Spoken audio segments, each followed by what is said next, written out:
Hey, it's Elsie. Welcome. Today we are going to be talking about my time at Harvard College as an undergraduate student. I am currently a sophomore studying economics, which is a very typical path here at Harvard. So I am here to give you the inside scoop as to what it's like as a student at one of the most prestigious and elite schools in the whole world. What is it honestly like? What are the best and worst parts of being a Harvard student? I'm here to get into all of it and hopefully cover it very thoroughly and honestly. If there's any specific topic that you're interested in learning about, I will have it timestamped below as well as in the description so that you can skip around if you want. Otherwise, just stick around and you will hear everything I have to say about my time here at Harvard so far. The first thing that I want to talk about is academics, since of course I'm going to college, we all are going to college to learn first and foremost. It is a place to get an education and a degree, so obviously the academics need to be really good for it to be worthwhile. And I would say that Harvard generally does live up to its reputation in that the professors here are really amazing. They've all done amazing research. They're leading in their fields around the world and have so many amazing experiences and stories and wisdom to share with you. And one thing that did actually surprise me is that every single professor I've had here thus far is generally interested in teaching. They do care about their students. Whatever path we might go down, they're here to support us in that. They are very open to feedback, they're very open to meeting with their students, and they're also extremely down to earth. Most of my professors have insisted that we call them by their first name, which I did not expect. I honestly thought that the professors here would have a bit of an ego and they would feel very self-important and difficult to reach, but that has been the furthest thing from the truth. They are so easy to talk with. If you email them, they'll reply almost right away, usually within 1 or 2 days. And so things are very much accessible here. Professors also offer tons of office hours where you can go in and talk to them. You can get help on your homework problems, and you can also just have the opportunity to get to know this really amazing and experienced person, as well as have the chance to talk to everyone else in your class and get to know them and potentially make more friends. Office hours are definitely crucial. Harvard offers way more than any other school that my friends go to. Like, it is not typical to have office hours for like 4 hours a day every single day, but honestly, like, a lot of my classes do come close to that. Like, there are so many office hours. There's just so much support for you academically. It is amazing. My one major critique of the academics here is the class selection and size, because there are so many courses here. You can not only take college courses at with the Faculty of Arts and Sciences as an undergrad, but you can also cross-register and take courses at MIT. And you can also take courses at the other graduate schools at Harvard. So there are so many classes here that it can actually be difficult to navigate all of these many hundreds of classes that are available to you every semester. And because it can be difficult to navigate on your own, a lot of people end up taking the same track as everyone else because we don't know what to do as freshmen. There are so many options that we don't know what to do, and we just end up following what everyone else around us is doing. And that's how we end up with very overpopulated classes and overpopulated majors. Like, lots of people here are either doing stat or applied math or economics or like pre-med tracks. Like, I'd say those are pretty dominant, even though Harvard does offer so many other concentrations. They just don't have the same amount of support or the same amount of, honestly, comfort, in that it feels much more like a risk to go down towards any less popular major because the path isn't as well trodden and there isn't as much support there. It's harder to know what to expect going into it.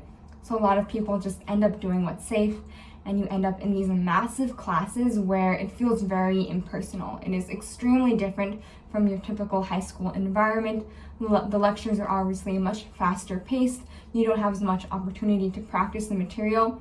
So it is definitely up to you to go out and use those resources. They will be offered to you, but you won't be required to use them. So it does require a greater degree of discipline to actively reach out to your professors and to the rest of your teaching team and take advantage of all the support that you have for you. Another great thing about taking classes here at Harvard is something called the Q Guide. The Q Guide is where students will leave their reviews of both the professor and the class. They'll give feedback, and professors will genuinely listen to the feedback. They're always trying to improve the courses, and they want honest, critical feedback so that they can get better. And I have seen them actively adjust how they've been teaching over the course of a semester in response to feedback. So that's how it's very much evident that these professors do genuinely care about teaching. They care about their students' experience. And also, because of the Q Guide, it makes it very easy to avoid bad classes. Now, there aren't that many bad professors or bad classes here to start with. The class quality is very high. There are so many cool, interesting classes to take. But even when there are some bad professors, or even just like mediocre to average ones, because you can go in the Q Guide and look at their reviews, you know what you want to put in your schedule and what you want to drop. So it is very easy to avoid taking bad classes. There's pretty much no reason to ever sign up for one unless it's a course requirement, which occasionally is. Like, there are some less than stellar classes that you're absolutely required to take, but those are going to be the only instance in which you honestly have those are going to be the only instances in which you have to take a mediocre class or have a mediocre professor. Otherwise, it's super easy to avoid them, and you have so much flexibility to do whatever you want. It's just that socially, there is somewhat of a pressure to do the same thing as everyone else. It's scary to do something different, and so that's why it feels like there's not as much variety. But institutionally, it's definitely there. The systems just aren't in place to guide people to where they should be going, to supporting people in their exploration and in venturing out and doing something new and being brave. I wish that that was more supported and that was more commonplace here. But it's not a hard barrier whatsoever. If you put your mind to it, you can definitely explore. You can do whatever you want here. It will just be a little bit more difficult in terms of the support, in terms of the expectations placed on you. Another thing you might have heard about Harvard academics is something called grade inflation. You may have heard that it is super easy to get A's at Harvard because all of the professors grade very lightly, and that has definitely been true in some of my classes. I've had some classes where they'll drop your lowest grade and they'll give you extra credit opportunities, and like 20% of your grade will just be attendance. So as long as you show up, you get a 100 in that category. There are definitely classes like those where it is very easy to get an A or A minus. But there are also extremely difficult classes where if you want to get an A or an A minus, you're going to have to put in like 20 hours a week. It's going to be incredibly difficult and punishing to be in these classes sometimes. So it really is whatever you want. You can again look at the Q Guide and figure out what classes are difficult, what classes are easy, and if you want to take easy classes, you can absolutely do so. And if you want to take difficult classes, you can absolutely do so. So it's not like grade inflation is something that is universal across the board, but there is that opportunity to do so if you want to make sure that you do have a good GPA. If you're concerned about that, then you really had no reason to worry because you are in control, basically, of the difficulty level of your classes. And full transparency, I took a very easy freshman year.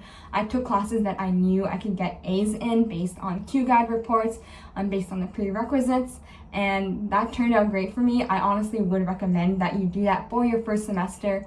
There is a lot of pressure socially to take really difficult classes and to overload yourself with the amount of clubs and impressive internships and the number of classes you're taking, but there is no reason to do so. It is completely up to you at the end of the day because you have so much flexibility. So as long as you ignore what other people are doing and just stick to your own path, college can very much be very flexible and very manageable. Now I want to talk about extracurriculars, which are also a very big part of student life here. Honestly, some people devote more time to their extracurriculars than they do to their classes even. It really depends on the person. There is definitely a pre-professional slant towards the sorts of extracurriculars that are very popular. So there are a huge variety of clubs that you can join, but the most popular ones do tend to be pre-professional ones. They're the ones that are preparing you for a career in like finance or consulting, investment banking, sales, or even things like law or medical school, things that are preparing you for graduate school. Those are definitely sort of the predominant clubs that have the biggest presence on campus. They're the ones that everybody talks about, that everyone's in, but there are so many other clubs outside of that. Again, if you want to explore, then you will have that freedom to do so, and you can always start your own club. Tons of people are always starting clubs, to the point where there are some redundant clubs because people just want to keep starting new clubs here at Harvard. So if you want to explore, you will definitely have the option. Just know that it might not feel like that right away because there is a big pre-professional culture here, but you absolutely do not have to do that if you don't want to. Another aspect of extracurriculars here at Harvard is something called the comp process. And the comp is just our word for tryouts, basically. So for a lot of clubs, in order to become a member, you can't just get in right away. You actually have to comp, you have to try out, and over the course of maybe a couple days, maybe a couple weeks, or sometimes even the course of a whole semester, you're going to be trying out to get into these clubs so that you can actually gain membership. And this definitely sounds a lot more intimidating than it actually is. So there are a very small minority of clubs that are super competitive. They will eat up your time and they'll take a whole semester to get in. But those clubs are in the minority. You do not have to interact with them whatsoever. The vast majority of clubs are much more accessible in that their comp might only take a week or so, or they might be fully completion based. So as long as you show up to every single meeting, then you will be let onto the team, or as long as you do all of your assignments, you will be let into the club. There are lots of comps that are fully completion based. They're just looking for your dedication and for your excitement, and so those are obviously very accessible to everyone. There are also competitive comps in which they will cut people and they will compare you against everyone else who's trying out. But even those comps tend to not be hyper competitive, again, except for a small minority of clubs. Most of them are very much accessible. As long as you show enthusiasm and you put in the effort and you get to know members who are on the team or on that club, you're pretty much guaranteed to get in either one semester or the next one after that. If you keep showing up and you demonstrate your interest, you will definitely get into the clubs that you are interested in. And that, I think, is great. It seems intimidating at first. It can definitely seem overwhelming, but that's really only a thing that sticks around for the first couple of weeks. Once you narrow down your interests and figure out what you want to focus on, it is much easier to navigate. And people are very inviting. People do not want to make this a super competitive or super overwhelming process. And if you communicate as well any of your hesitations, especially if you come from an under-resourced background and say had no exposure to one type of activity in high school, if you tell the people who are running the club that you don't have any experience at this or that you come from an under-resourced background, they will account for that and try to make the club as accessible as possible to you. Another thing that Harvard clubs do to be more accessible is that they have financial aid, which is really great. I don't know if this is common at other schools, but because a lot of the clubs here are very rich, they have this program where they will be able to pay you as part of work study. So rather than having to get a job on campus, you can just become a normal club member, do typical club member duties, and then you will also get paid on top of being a club member. That way you don't have to worry about balancing work and clubs. You can just focus on what you want to do and make money. I think that is a great program, and it has made things much more accessible for me on campus. And so I don't have to worry about finding a job because my clubs just pay me to be a member on the club. I think that's fantastic. Now, the social scene on campus. I think it's very common for most college students to be very preoccupied with the social scene. That was definitely my biggest worry coming into college, was whether or not I would make friends here. And the answer is yes, of course you will. People here at Harvard are very friendly. It is super easy to go up to people and start a conversation with them. Small talk is a very big part of getting to know people here, but also I assume at any college campus. So you will go up to people, you can just sort of like nudge your way into other people's conversations, just do it gently, introduce yourself, you can talk about your major, your clubs, your hometown. You have so much to start a conversation with people that you will have just so much small talk every single day, especially for the first month or so that you're on campus. And because of this, it is very easy to get to know a lot of people in a very shallow way. Like your network will grow super wide, but the more difficult thing is actually forming deep connections with people. Rather than just staying on the level of small talk with someone, to become genuine, deep friends with someone, you will have to put in that effort of regularly texting them or messaging them, asking them to meet up for dinner, inviting them to go out to you with places, like things like that will take an active effort on your part. It will not be as easy as just getting to know people. Getting beyond that stage of perpetual small talk has definitely been a little bit of a challenge for me, but with persistence and with time, you will definitely find the right group for you here on campus.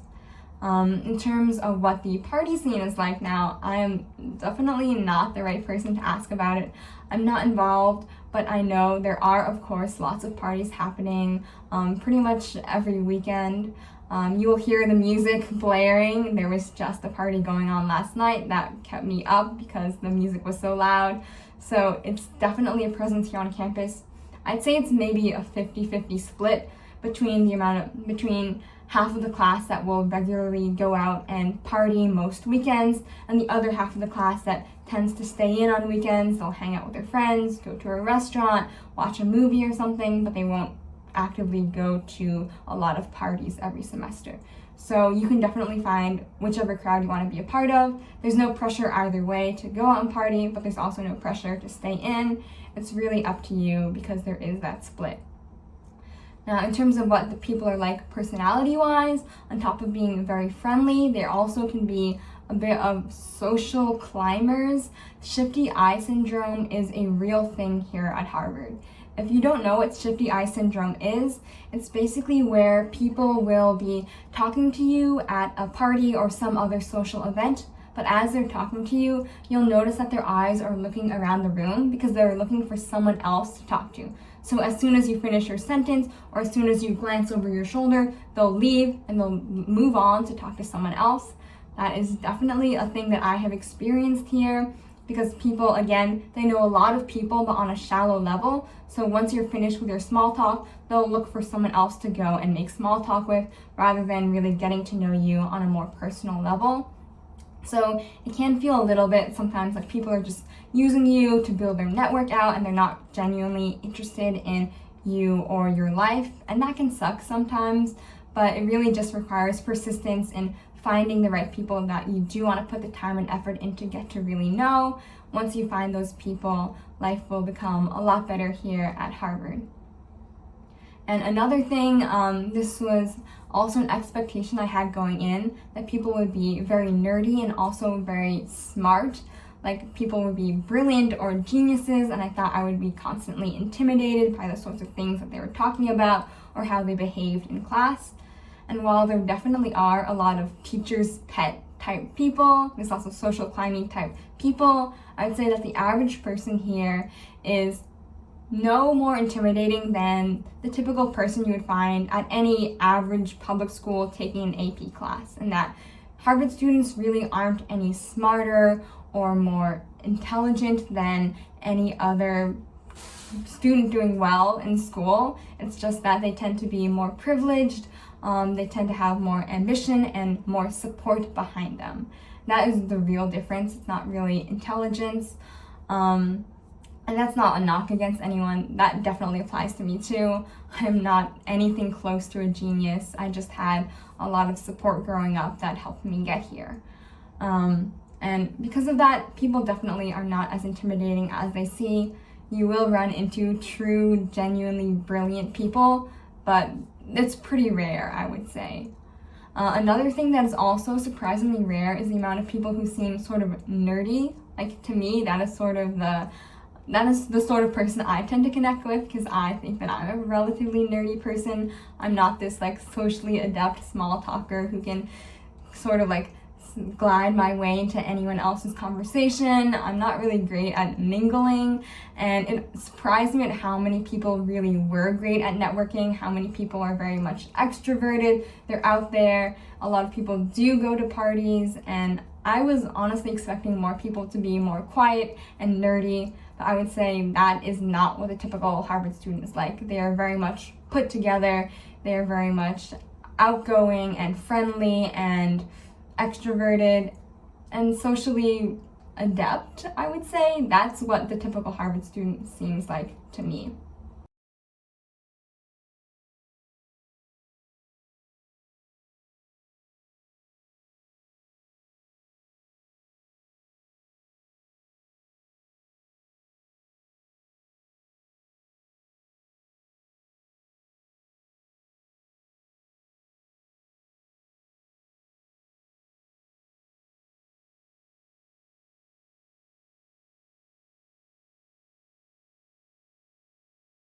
Oh, and another important note is that if you are a low-income student and you're concerned about being alienated on campus, I'd say that I definitely get where that comes from.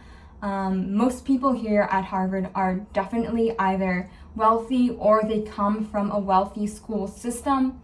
And the reason that I know this is that I am from Massachusetts, and lots of other people from Harvard are also from Massachusetts.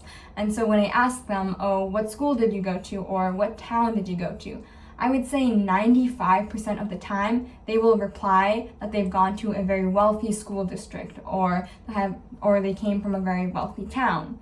And you will also hear them talk about things like what their parents did for work, and it'll be things like they're a dentist or a pediatrician, or they work for a finance and investment company, something like that, which is definitely not relatable, I'd say, to most people. I don't think most people's parents have jobs like that, and I don't think most people go to very wealthy school districts. But at Harvard, it is definitely common for people to be upper middle class at least. I do wish that Harvard did a better job of making the school more accessible to more low-income people. I honestly thought that there would be more low-income people, but honestly, almost everyone I've met comes from a very well-resourced background.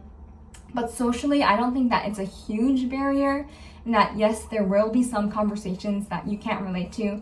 For example, if people are talking about vacations they've been on and you've never traveled outside of the country, it's not something you can relate to, it's not something you can participate in. But I wouldn't worry about that too much because, again, what most people tend to talk about when they're at Harvard is Harvard life itself, right? They're talking about their classes, their professors, they're talking about like what good food they had the other night, they're talking about their clubs, they're talking about things that everyone can relate to. So although it will occasionally come up that people will sort of mention their casual wealth in ways that you can't relate to and you can't join in on that specific conversation, that is definitely not the dominant thing people talk about. Most people talk about things that every Harvard student can relate to, and so I wouldn't be overly worried about that. Also, there are ways to connect with other first generation or other low income students here at Harvard. Even though they're definitely in the minority, they're still out there and you can still make connections if you want to. Now I'm going to be talking about room and board. In terms of freshman housing, it's all right. As a freshman, you live in Harvard Yard, which is the most iconic part of campus, and it's also, I think, the oldest part of campus.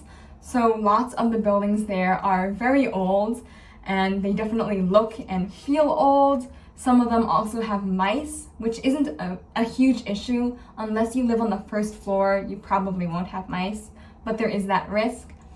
But the rooms are all right. You're not going to be spending a ton of time in your rooms in general anyway at college, so it's not the biggest deal in the world.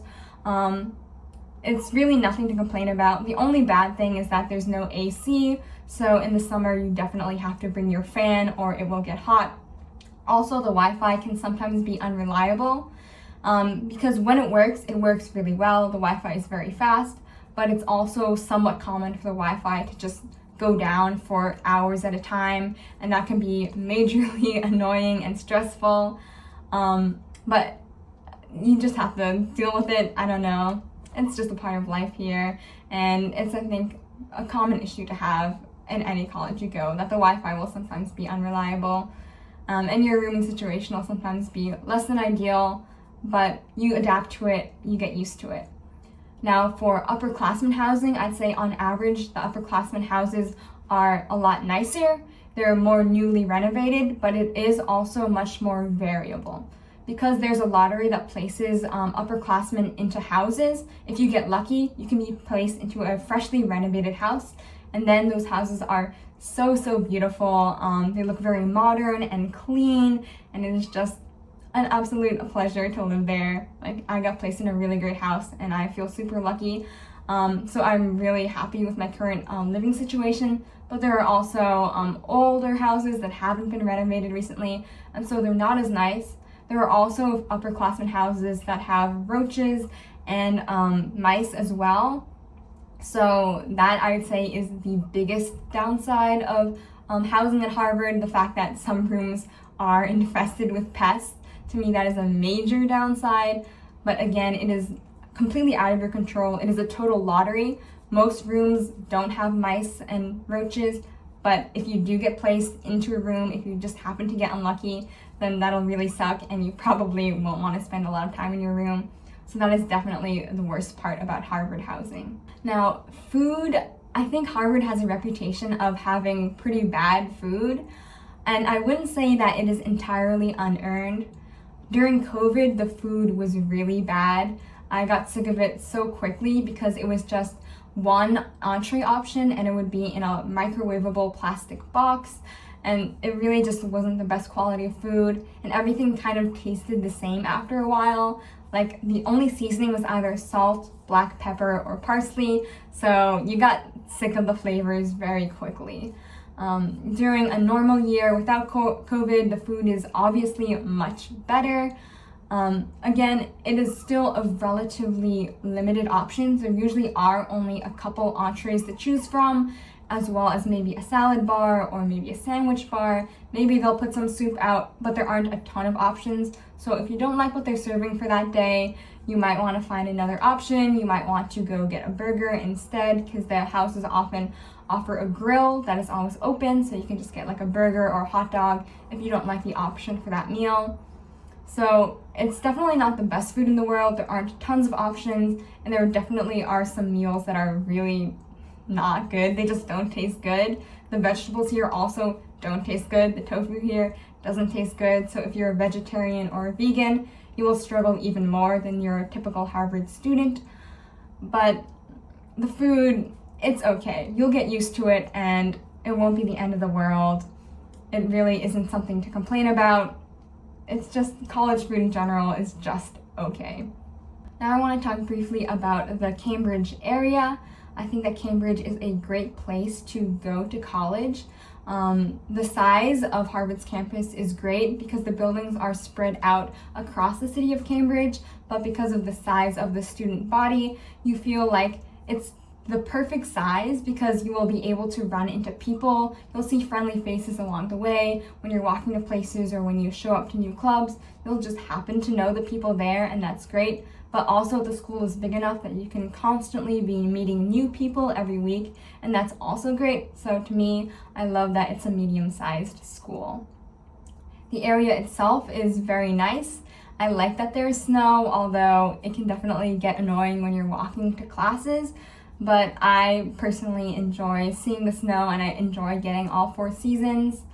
It's also a great location because you're very close to Boston. You can take the subway in at any time, so it is very accessible. So if you want to go visit your friends who are attending Northeastern or BU or BC, it's super accessible to you. That also means you can access other colleges' parties, so you don't have to be trapped within the Harvard bubble if you don't want to be. So there's just so many people to meet, both at Harvard and at other colleges. And also the food is great here. Most of the restaurants I've tried have really good food. it is definitely pricey, and eating out is socially a very common practice, so you do have to be wary about that. But at least you're getting your money's worth because you're paying a lot, but you are getting really good tasting food in exchange. I also want to touch on resources here offered by Harvard College. Harvard is an extremely wealthy institution, and as a student attending Harvard, you will definitely feel that wealth. Sometimes it feels like there are resources pouring out of every single corner of the building. There's mental health resources, there's career resources, there's financial aid, there's academic resources. There's just like so many things that you have available to you that is honestly difficult to navigate because there's just so much. There are so many things you can apply for. You are constantly getting bombarded with emails every single day, and you just don't have time to process everything that you could potentially do here. And I think that aspect of Harvard is made worse by the fact that the advising system is not very good. At least in my experience, I have not had very helpful advisors. So the thing is, you get lots of advisors. You will get PAFs and tutors and proctors and your TFs and CAs in courses, your deans. You will have just so many people to turn to, but it can honestly feel like a bureaucracy at times, in that you will go to your advisor and they'll ask you questions about what you want to do, and you'll tell them, and then they just rubber stamp your things. So like Harvard will require you to meet with your advisors, but then your advisors aren't actually giving you any useful advice or input. You're just rubber stamping what you would already have done even without meeting with them. So it really just feels like a waste of time that Harvard is requiring you to have all these meetings when they're really not changing anything about your path here. At least that's been my experience, that advisors are not very helpful. They don't really give me useful advice when I ask them about it. But I do know that some people have had great experiences with their advisors, so I've perhaps gotten unlucky. I also know that my advisors have been very busy with their jobs outside of Harvard, because these are all adults with like children and separate jobs from being an academic advisor. So you're not their sole attention. And so at least in my case, that meant that I wasn't receiving the best advising possible. But maybe that is dependent on the person and I just got unlucky. I can't say for certain. I also wanted to mention that the financial aid here is very good. Harvard brags about it and they do back it up. I think that the financial aid package that I got to attend Harvard was the most generous out of all of the, I think, 14 or 15 schools that I got into. Out of all of those, Harvard was the most affordable, and that's a big reason why I came here, and I do not regret that decision at all. Debt is so terrible for your future. I think it's just a huge stress that you can avoid if you get into a school like Harvard as a low-income student. You are basically going to pay very little, maybe a couple $1,000s or nothing at all. Most commonly, it will be very affordable, and you'll have tons of options to work on campus or to get work study if you need that extra financial support. So it is financially a very feasible thing to do if you are a low-income student, and I think that that is great, even though there aren't as many low-income students here as I wish there were. And finally, what I want to talk about is what it's like to be a Harvard student when you aren't actually being a Harvard student. So what is it like to go out into the real world knowing that you are a Harvard student? The prestige speaks for itself. There is definitely a reputation that becomes attached with your name once people know that you go to Harvard. If you tell them that you go to Harvard, people will expect more of you, and they will treat you like someone that's very impressive and intelligent in a way that definitely feels unearned. And so it can be a little bit awkward to tell people, because you know that they will ascribe something that is very much unearned. That really going to Harvard does not mean that you're smarter or better than anyone else. It often just means you've been more supported and had access to more privilege than most other people. But I would never complain about the awkwardness of telling people I go to Harvard. That is such a frivolous thing to complain about. So it's really not a big issue at all. And of course it comes with a huge upside that, like, on your resumes, on your applications, it will of course be a lot easier to get accepted into programs if you have that name attached. I think that is one of the biggest reasons why people want to go to Harvard in the first place, is that it is internationally recognized. When you say it, people will know what you're talking about and they will be impressed by it, regardless of whether or not you actually deserve that reaction. But yeah, those are all of my thoughts about being a student at Harvard thus far. I'm only a sophomore, so who knows, some of my thoughts might change by the time I'm a senior. But if I skipped anything that you want to learn more about, please feel free to ask in the comments below. I will be more than happy to answer any of your questions about what it's like to attend Harvard College. And until next time, see ya!